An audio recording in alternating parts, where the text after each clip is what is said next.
Elk jaar met de kermis is er op maandag de kroegentocht. En dit jaar al voor de 5e keer. Dat betekent de lustrum en we gaan kijken wat er te doen is.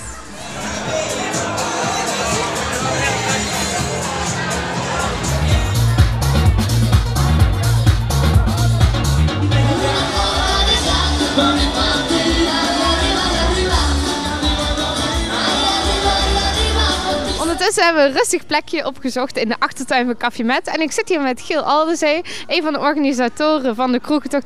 Giel, het 5e jaar dit jaar. Hoe heb je het dit jaar aangepakt?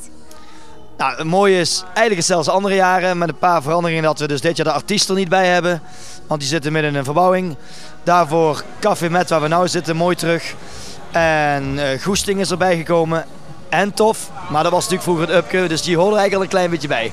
En de shirts zijn, zoals je ziet, echt fel roze dit jaar. Het kleurt dus het dorp wel heel erg mooi, maar waarom dat felle roze?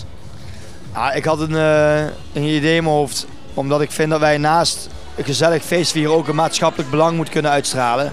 En roze past natuurlijk heel erg bij Gladys van der Munnegrofs, een hele goede ambassadrice van Ruby Rose. Dus de strijd aangaan tegen gynaecologische kanker. En ik vond als wij daar een steentje bij kunnen dragen, is dat natuurlijk hartstikke mooi meegenomen. En volgend jaar gaan we gewoon weer verder? Ja, we willen wel wellicht wat dingen gaan veranderen. Ik kan er nog niet zo heel veel over kwijt, omdat we gewoon niet weten hoe de kroegen daarover denken. Maar we evalueren gewoon elk jaar en dan kijken we gewoon hoe ver we komen om er weer zoiets zo op touw te zetten. En alweer meer shirts bestellen volgend jaar? Ja, shirts zijn altijd te weinig. We hebben dit jaar 250 meer, dus 1750.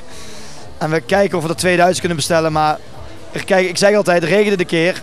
En is het zo weer als vorige week, dan heb je met 1000 man op de been, zit ik met al die shirtjes te kijken. Dus we moeten er een beetje voorzichtig mee zijn.